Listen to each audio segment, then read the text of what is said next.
তাহলে আল্লাহর রহমত আসে কয় কারণে? 10 কারণে। কয় কারণে? তারিত বিষয়ের উপর কিছু কথা বলার এবং আমাদের সকলকে আমল করার তৌফিক দান করেন, সকলে বলুন আমিন। সম্মানিত সুধী, দিন যত সামনের দিকে যায় ততই আমাদের উপর আযাব আর গজব আসতে আছে। মূলত আল্লাহ পাক রব্বুল আলামিন মানুষের উপর আযাব আর গজব দিতে চায় না। চায় কি? আল্লাহ পাক রব্বুল আলামিন মানুষকে অতি যত্ন অতি আদর করে সৃষ্টি করেছেন।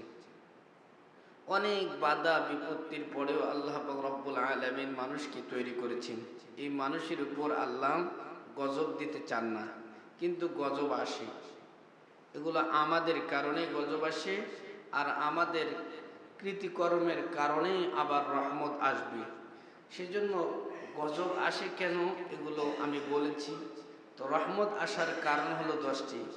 আল্লাহ পাক রব্বুল আলামিন জমিনে রহমত নাজিল করবে এরকম কাজ কয়টি আছে? 10টি। তার মধ্যে আমি গত জুমায় 3টা বলে ফেলছি। 1 নম্বরে জ্ঞান অর্জন করা লাগবে। জ্ঞান ছাড়া কোনো মানুষ উন্নতি অর্জন করতে পারে না। জ্ঞান ইলম অর্জন করা লাগবে, সেটা দুনিয়াবি ইলম হোক আর আখিরাতি ইলম হোক, দুনিয়াবি হোক আর উখরাবি হোক, ইলম অর্জন করা লাগবে। যদি কোনো মানুষ দুনিয়াবি ইলম অর্জন করে তার সাথে সাথে আখিরাতি ইলম সংস্পর্শ করা লাগবে। যদি আখিরাতি ইলম না থাকে তাহলে এই দুনিয়াবি ইলম দিয়ে কাল কিয়ামতের ময়দানে সে পার পাবে না। সেজন্য দুনিয়াবি ইলমের সাথে সাথে আখিরাতের ইলম লাগবে, আর ওই ইলম অনুযায়ী আমল করা লাগবে। তাহলে আল্লাহ পাক রব্বুল আলামিন দুনিয়াতে শান্তি দিবে, রহমত নাজিল করবে। 2 নম্বর সুন্নতের ইত্তেবা। কি করতে হবে? সুন্নত অনুযায়ী জিন্দেগি চালাইতে হবে। সুন্নত ছাড়া কখনো মানুষ উম্মত হইতে পারে না, আর উম্মত ছাড়া একটা মানুষের 1 পয়সা দাম নাই। সেজন্য নিজেকে দামি বানানোর জন্য কমপক্ষে হলেও সুন্নত অনুযায়ী নিজের জিন্দেগি চালাইতে হবে। আর রাসূল বলেন সুন্নত অনুযায়ী জিন্দেগি যাপন করলে আল্লাহ পাক রব্বুল আলামিন আসমান থেকে রহমত নাজিল করবে। এটা 2 নম্বরে বলেছিলাম। 3 নম্বরে বলেছিলাম দান সদকার হাত বৃদ্ধি করতে হবে। এটা 3 নম্বরে বলেছিলাম। আজকে এখান থেকে আলোচনা শুরু হবে। 4 নম্বর পয়েন্ট। 4 নম্বর, আল্লাহর রহমত আসবে কোন কাজ করলে?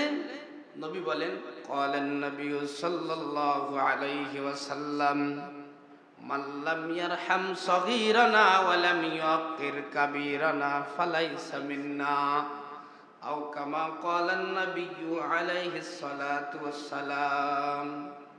আসমান থেকে রহমত আনার জন্য 4 নম্বরে যে কাজ করতে হবে সেটি হলো ছোটদেরকে স্নেহ, বড়দেরকে সম্মান করা লাগবে।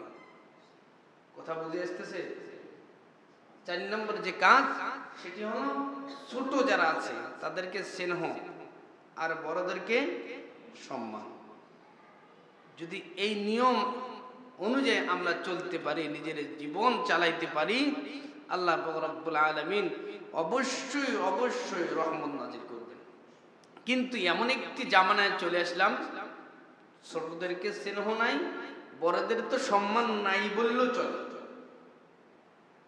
বাস্তব উদাহরণ দিলে আপনারা ভালো বুঝবেন।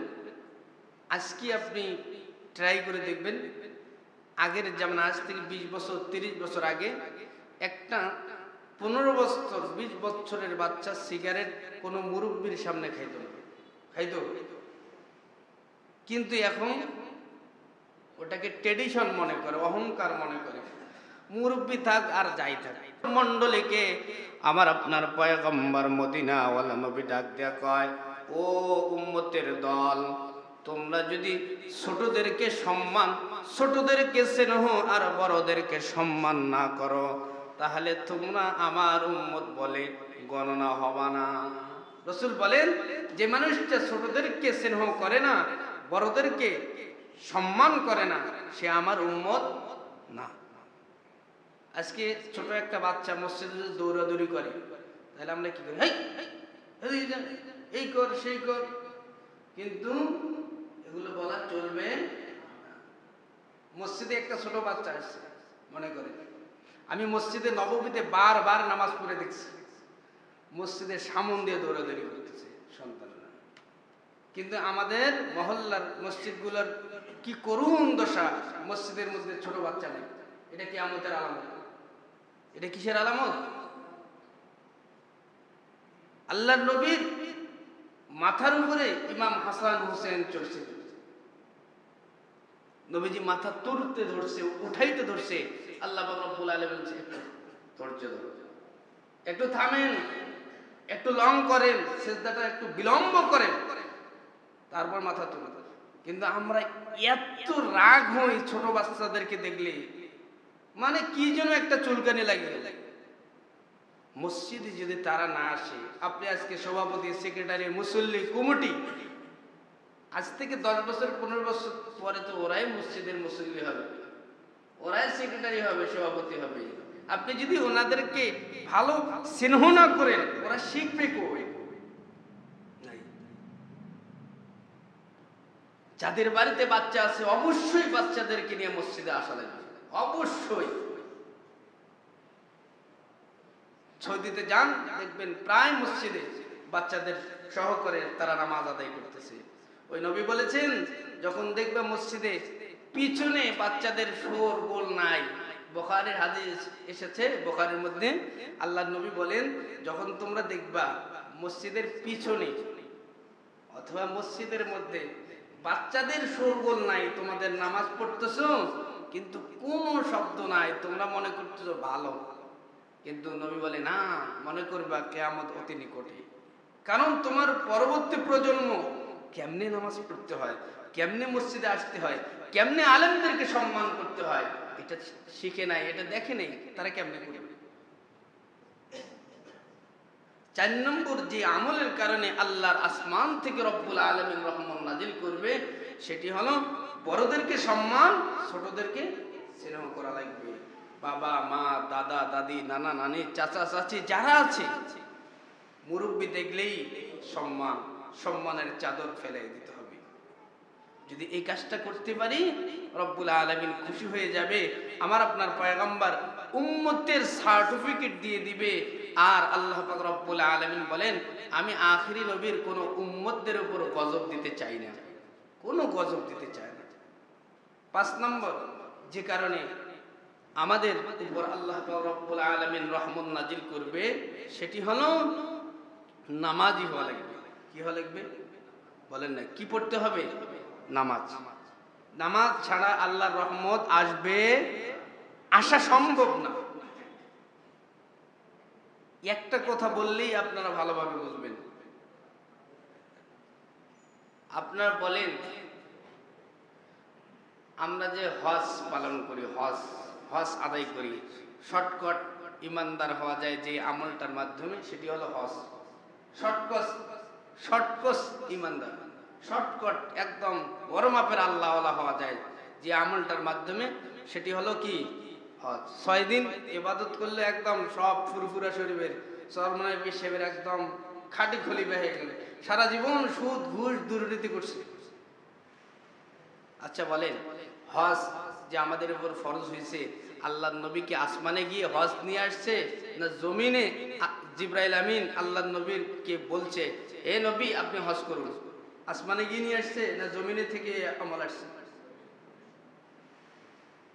রোজা, এটাও জমিনে যখন আল্লাহর নবী ছিলেন, নবীকে বলছেন, আপনার উম্মত সহ আপনারা রোজা রাখেন, দান করেন, সদকা করেন, ভালো কাজ করেন, কোরআন তেলাওয়াত করেন, সব ভালো ইবাদতের কথা নবীজি জমিনে ছিল। নবীজি যেই জায়গায় ছিল, নবীজি যখন মক্কায়, কোরআন নাজিল হইতো মক্কায়, নবীজি যখন উহুদে, কোরআন নাজিল হইতো উহুদে, নবীজি যখন মদিনায়, কোরআন নাজিল হইতো মদিনায়। কিন্তু নামাজ এমন এক ইবাদত, এমন এক বিশুদ্ধ, শুদ্ধ, সুন্দর ইবাদত, আল্লাহ পাক রব্বুল আলামিন বলেন, হাবিব, এটা দুনিয়ায় জিবরাইলকে দিয়ে আমি পাঠাবো না, আপনি আমার কাছে আসেন। আপনি আমার কাছে আসেন। কোথায় যাব? কই আমার কাছাকাছি আসেন। কোথায়? কত কাছাকাছি? কত কাছাকাছি? কোরআন প্রমাণ করেন। কত কাছাকাছি জানেন? কোরআন বলতেছে, আল্লাহ পাক রব্বুল আলামিন বলেন এমন যার উপরে আর কাছাকাছি হওয়া যায় না, যার থেকে আর কাছাকাছি হওয়া যায় না। নবীজি আপনি আসেন, নবীজি মক্কায় ছিলেন, নবীজি আপনি আসেন, কোথায় যাব, আমার কাছে আসেন।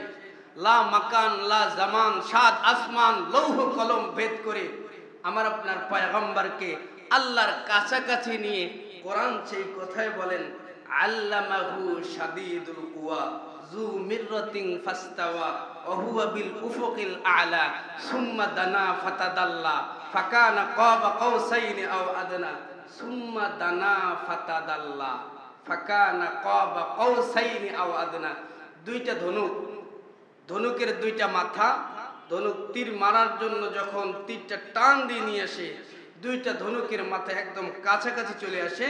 নবী বলেন আমি আর রব কাছাকাছি বসেছিলাম। কত কাছাকাছি? সুম্মা দানা ফাতাদাল্লা, যার থেকে আর কাছাকাছি হওয়া যায় না, অত কাছাকাছি গিয়েছি। নবী বলেন তারপর আমি আমার কথাগুলো বলেছি, আল্লাহ তেনার কথাগুলো আমারে বলছে, তারপর আমাকে বলছে যান নবী আপনাকে আমি নামাজ দিয়ে দিলাম। আমি বললাম আল্লাহ নামাজ কিভাবে পড়বো? আল্লাহ পাক রব্বুল আলামিন বলেন এভাবে এভাবে আপনি নামাজ পড়েন। বলুন সুবহানাল্লাহ।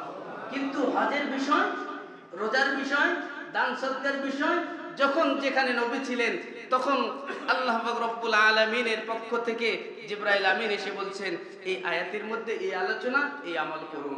কিন্তু নামাজ এত একটা বড় ইবাদত, যে ইবাদত ছেড়ে দিলে মানুষ মুসলমান থাকে, বলে না মুসলমান থাকে, কিন্তু আজকে 99% তার থেকে অনেক গুণ বেশি মুসলমান নামাজ পড়ে। বলে নামাজ পড়ে।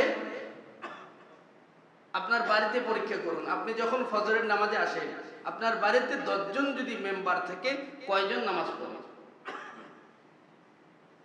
আপনি 10 জনের মধ্যে একজন আসলেন, তাহলে কি হলো? এরকম ম্যাক্সিমাম ফ্যামিলির মধ্যে নামাজ নাই। তো যখন নামাজ পড়বে না মানুষ তখন তো গজব আসবে। আল্লাহর নবী বলেন আউয়ালু মা ইউহাসাবু বিহিল আবদু ইয়াউমাল কিয়ামাতিস সালাহ, সর্বপ্রথম কিয়ামতের ময়দানে কিসের হিসাব নেওয়া হবে? এই কথা বলেন, জোরে বলেন, নামাজ। জান্নাতি আর জাহান্নামী যখন কিয়ামতের ময়দান শুরু হয়ে যাবে, জান্নাতি আর জাহান্নামীরা, জান্নাতীরা জাহান্নামীদের সাথে কথা বলবে। হুজুর জান্নাতীরা জান্নাতে থাকবে আবার জাহান্নামীরা জাহান্নামে থাকবে, কিভাবে কথা বলবে? আপনারা কাতার গিয়েছিলেন কেউ? কাতার, কাতার একটা দেশ আছে, গিয়েছেন কেউ? কাতারের যে এয়ারপোর্ট আছে, কাতারের কি আছে এয়ারপোর্ট, ওইখানে যদি আপনি নিচতলায় থাকেন, নিচতলায় থাকেন, 10 তলার উপরে যদি কেউ থাকে তাহলে আপনি এখান থেকে বুঝবেন ওই মানুষটা কি করে, মানে দেখা যায়, মানে কি এত উন্নত, এত ভিআইপি। তো জান্নাত আর জাহান্নামে মানুষগুলো কেমনে কথা বলবে? আমি বুঝাইতে চাচ্ছি, দুনিয়ার একটা এয়ারপোর্ট যদি 1 তলায় থেকে 10 তলার খবর জানা যায় তাহলে জান্নাতীরা জাহান্নামীদের সাথে কথা বলতে ওইভাবেই বলবে। কিভাবে? দুনিয়ার মানুষ, আধুনিক বিজ্ঞানী যদি এত উন্নত হতে পারে, আল্লাহর জান্নাতটা মনে হয় অনুন্নত, মানে একদম গ্রাম্য পরিবেশের মতো, নাকি? মালা রাইনুন আত ওয়ালা খাতরা আলা কলবি বানি আদম। আল্লাহর নবী বলেন জান্নাতের কোনো কল্পনাও কোনো মানুষ নিজের স্মৃতির মধ্যে আনতে পারবে না। জান্নাতের কোনো শব্দ নিজের কানের মধ্যে কল্পনাও করতে পারে না। জান্নাতের কোনো আয়োজন কোনো মানুষ নিজের চোখে দেখবে, এটা দুনিয়ায় কল্পনাও করার কোনো বস্তু নাই। তাহলে জান্নাতটা উন্নত। জান্নাতটা কি? এই জান্নাতি মানুষ আর জাহান্নামী মানুষগুলো কথা বলবে। জান্নাতি মানুষ জান্নাতে থাকবে, জাহান্নামী মানুষগুলো জাহান্নামে থাকবে। এক পর্যায়ে জান্নাতি মানুষগুলো জাহান্নামীদেরকে ইন্ডিকেট করে বলবে, এই বকুল ভাই, কি বলবে? বলেন নাকি? বকুল নাম রাখছে কি? এ বকুল ভাই, একই বাজারে চলতাম, একসাথে খানা খাইতাম, চাও খাইতাম, আড্ডাও দিতাম। আপনার শ্বশুর বাড়ি আমার শ্বশুর বাড়ি একই এলাকায়। আপনি যে অফিসে চাকরি করতেন আমিও সেই অফিসে চাকরি করতাম। আজকে কেমনে আপনি জান্নাতে আর আমি কেমনে জাহান্নামে একটু বলেন।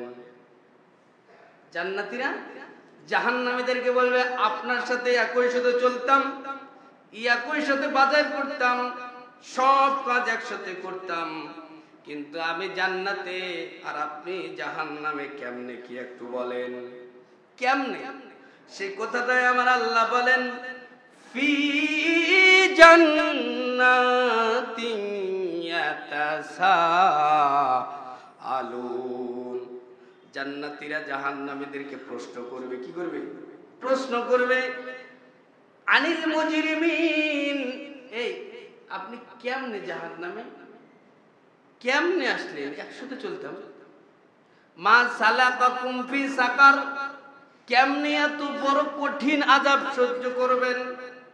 একই সাথে চলতাম, একই বাজারে খরচ করতাম, আপনি কেন জাহান্নামে আর আমি জান্নাতে? দেখেন আপনি কেন জাহান্নামে আসছেন আপনি বলেন। আমি বুঝাইতে যাচ্ছি নামাজ কি। তো জাহান্নামে ব্যক্তিটা গ্লাসের ভিতর থেকে জান্নাতীকে জিজ্ঞাসা করবে, উত্তর দিবে, ও জান্নাতি মেহমান শোনো, আমি কেন জাহান্নামে আস। জাহান্নামে আসার পিছনে 5টি কারণ। কয়টি? এই কোরআনুল কারীমে আল্লাহ পাক রব্বুল আলামিন জাহান্নামীদের কথা কোড আর রেকর্ড করে দিয়েছে। জান্নাতি যখন প্রশ্ন করেছে কেন আপনি জাহান্নামে, তো জাহান্নামী মানুষটা বলেন 5টি কারণে আজকে আমি জাহান্নামে এসেছি। তার মধ্যে 1 নম্বর কারণ হলো ক্বালু লাম নাকু মিনাল মুসাল্লিন। ও ভাই, আপনি দুনিয়ায় নামাজি ছিলেন আর আমি দুনিয়ায় নামাজ পড়ি নাই, সেজন্য আমি আজকে জাহান্নামে। সেজন্য আপনি নামাজি ছিলেন আর আমি নামাজ পড়ি নাই। আমি কিছুক্ষণ আগে বয়ানে বলেছিলাম আল্লাহর নবী নামাজ এনেছিলেন মেরাজ থেকে। নবী যখন আল্লাহর সাথে দেখা করেছেন, নবীরে আল্লাহ নামাজ হাদিয়া দিয়েছেন, তখনই আল্লাহ পাক রব্বুল আলামিনকে আমার আপনার পয়গম্বর জিজ্ঞাসা করেছেন, ও আল্লাহ, আমি তো আপনার এখানে এসে আপনার সাথে দেখা করে নামাজ নিয়ে যাচ্ছি, কিন্তু আমার গুনাহগার উম্মত কেমনে আপনার এখানে আসবে? আল্লাহ পাক রব্বুল আলামিন সেই কথাটাও আবার কোড আর রেকর্ড করে দিয়েছে কোরআনুল কারীমের মধ্যে। নবী যখন প্রশ্ন করছে, আমি তো আরশে আজিম আসছি, আমার গুনাহগার উম্মত কেমনে আরশে আজিমে আসবে? তখন আমার আল্লাহ বলেন, ও নবীজি, ওয়াসজুদ ওয়াকতারিব, আপনার গুনাহগার উম্মত যখন সিজদায় যাবে, আপনার গুনাহগার উম্মত যখন নামাজে দাঁড়াবে, তখন আমি কুদরতি কায়দায় আপনার গুনাহগার উম্মতের সামনে চলে যাব। আপনি তো কষ্ট করে আসছেন, আপনি তো অনেকগুলো সফর করে আসছেন, আপনার গুনাহগার উম্মতদেরকে কষ্ট করা লাগবে না। নামাজে দাঁড়াবে, as-salatu মি'রাজুল মুমিনিন, নামাজে দাঁড়াবে আর আমি রব আপনার গুনাহগার উম্মতের সামনাসামনি চলে যাব। সুবহানাল্লাহ। সেজন্য তো আলী বলে, যেই নামাজে আমি আমার রবকে দেখি না সেই নামাজ আমি পড়ি না। আমরাও কি দেখবো? আমাদের তো এরকম চোখ নাই। আমাদের অন্তরে রাখতে হবে, আমি নামাজে দাঁড়াইছি, আমার রব আমারে দেখতেছে, আমার রব আমারে দেখতেছে, এরকম নামাজ পড়তে হবে। জান্নাতি বলবে, জাহান্নামী, কেন আজকে আপনি জাহান্নামে এসেছেন? জাহান্নামীটা বলবে, আমার 1 নম্বর ভুল হলো ক্বালু লাম নাকু মিনাল মুসাল্লিন, আমি দুনিয়াতে নামাজ পড়ি নাই। কি পড়ি নাই? ম্যাক্সিমাম ফ্যামিলির মধ্যে সবাই নামাজ পড়ে না, কেউ নামাজ পড়ে না। তাহলে রহমত আসবে কিভাবে? রহমতের দরজা তো আমি আপনি বন্ধ করে দিচ্ছি। নামাজ পড়ে, সুদ খান, নামাজ পড়ে। আমার উস্তাদ আল্লামা শাহ মুহিবুল্লাহ আল্লামা শাহ আহমদ শফী রহমতুল্লাহ আলাইহি বলেছেন, বাবা মানুষকে নামাজের দিকে আনো, আগে বলিও না সুদ ছাড়ো তারপর নামাজ ধরো, আগে এই কথা বলিও না, আগে বলো নামাজ পড়ো, নামাজ তারে সুদ থেকে বিরত করে দেবে। জিনা করে তো করতে থাক, আপনি তারে নামাজের মধ্যে আনেন, তো এক পর্যায়ে নামাজ তারে জিনার থেকে মুক্ত করে দেবে। কই আছে? কোরআনে আছে। কই আছে? ইন্নাস সালাতা তানহা আনিল ফাহশাই ওয়াল মুনকার, নামাজ সমস্ত প্রকার অশ্লীল খারাপ কাজ থেকে মানুষকে বিরত করে দেয়। আপনি নামাজ পড়তে থাকেন, আপনার স্ত্রীকে নামাজ পড়ান, আপনার ছেলে মেয়েকে নামাজ পড়নেওয়ালা বানায় দেন, দেখবেন বাড়িটা জান্নাতের টুকরা হয়ে যাবে। আমি আপনি কয়দিন বলছি, আপনার স্ত্রীকে কয়দিন বলছেন, আপনি তো হাজী সাহেব, আপনি একদম ফজরের নামাজ জামাতের সহিত পড়েন, স্ত্রী নামাজ পড়ে না, তার হাতে খান কেমনে আপনি? হাজী সাহেব, আলেম সাহেব, আপনার বাড়িতে কেউ নামাজ পড়ে না, আপনি শুধু নামাজ পড়েন, আপনি তো কোরআনের অবমাননা করতেছেন। আল্লাহ বলছেন, ইয়া আইয়ুহাল্লাযীনা আমানু কু আনফুসাকুম ওয়া আহলিকুম নার আকুদুহান নাস আলাইহা মালাইকাতুন গিলাজ শিদাদ লা ইয়াসুনাল্লাহা মা আমারাহুম ওয়া ইয়াফআলুনা মা ইউমারুন। আল্লাহ কোরআনে বলছেন, নিজে বাঁচো, নিজের স্ত্রীকে বাঁচো, নিজে বাঁচো। আপনার সবথেকে কাছে কে? আপনার স্ত্রী, আপনার মা, আপনার বাবা, এগুলোকে বাঁচান, আপনি নিজে নামাজ পড়েন, আর কাউকে বলেন না, দাওয়াত তো দেন না, কি হবে? আল্লাহর রহমত আসবে না তো। জান্নাতীরা বলে, এ জাহান্নামী ভাই, আপনি কেমনে, আপনি কোন কারণে জাহান্নামে? আজকে জাহান্নামীটা বলে, আমার এক নম্বর দোষ হলো আমি দুনিয়ায় নামাজ পড়ি নাই। কি পড়ি নাই? কাল কিয়ামতের ময়দানে সর্বপ্রথম বান্দাদের কাছ থেকে আমার আল্লাহ হিসাব নেবেন। قال النبي صلى الله عليه وسلم أول ما يحاسب به العبد يوم القيامة الصلاة। কি বলেন না, হাদিসটা বলেন, আউয়ালু মা, সবাই বলেন, আউয়ালু মা ইউহাসাবু বিহিল আবদু ইয়াউমাল কিয়ামাতিস সালাহ। হুজুর পড়াইলেন কেন? পড়ার পিছনে কারণ আছে। পড়ার পিছনে কি আছে?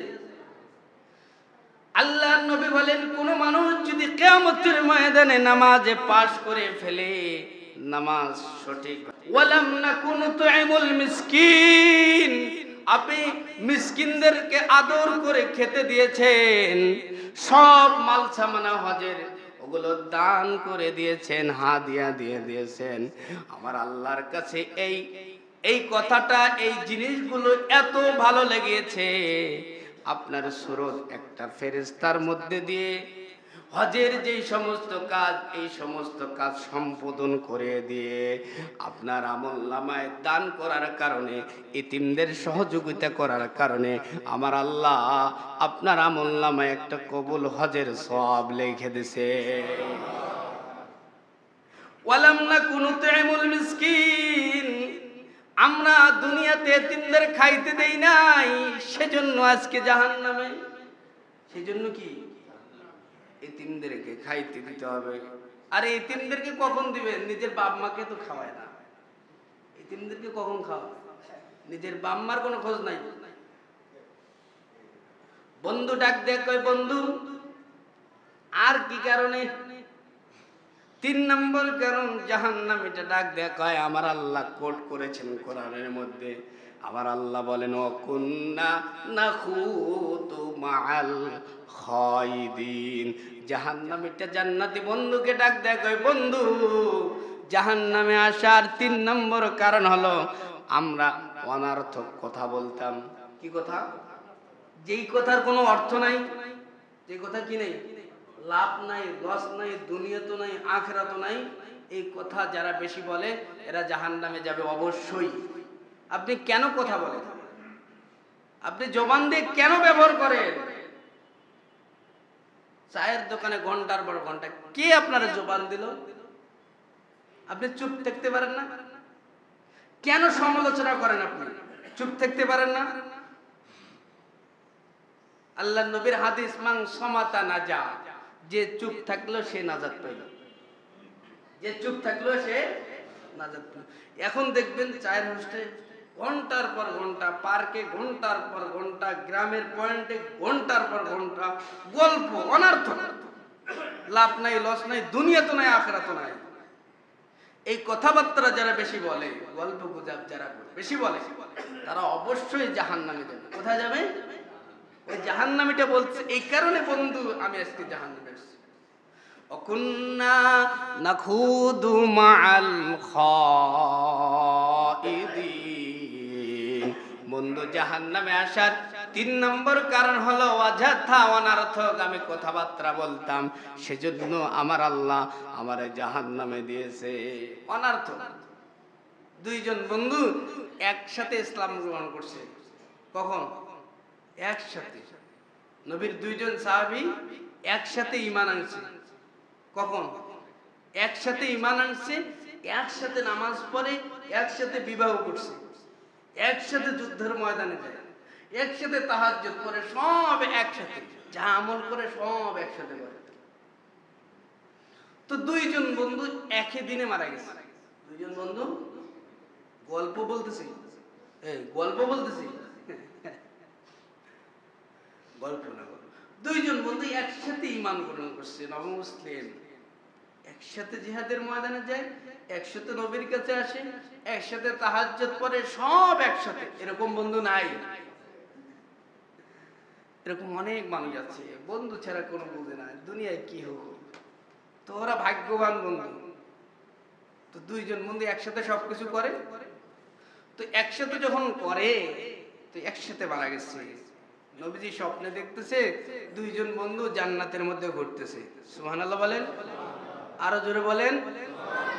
একজনের জান্নাতটা একটু নিচু স্তরে, আর একজনের জান্নাতটা উঁচু, মানে একজনের জান্নাত নিচু আর একজনেরটা উঁচু মানের, ভিআইপি, ভিভিআইপি। জান্নাত তো আর নিচু মানের হয় না, ভিভিআইপি। একটা ভিআইপি, একটা ভিভিআইপি। তো কেন? নবী চিন্তায় পড়ে গেলেন, কিরে এরা তো 2 জনেই একসাথে ঈমান গ্রহণ করছে, 2 জনেই একসাথে আমার সাথে জিহাদের ময়দানে, সব 2 জনে একসাথে করে।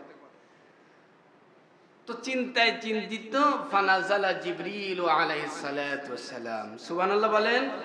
আমার আপনার নবী এমন এক নবী গো, যে নবী যে কোনো সমস্যার সমাধান করার জন্য আল্লাহ পাক রব্বুল আলামিন ডাইরেক্ট জিবরাইল আমিনকে পাঠাইতেন।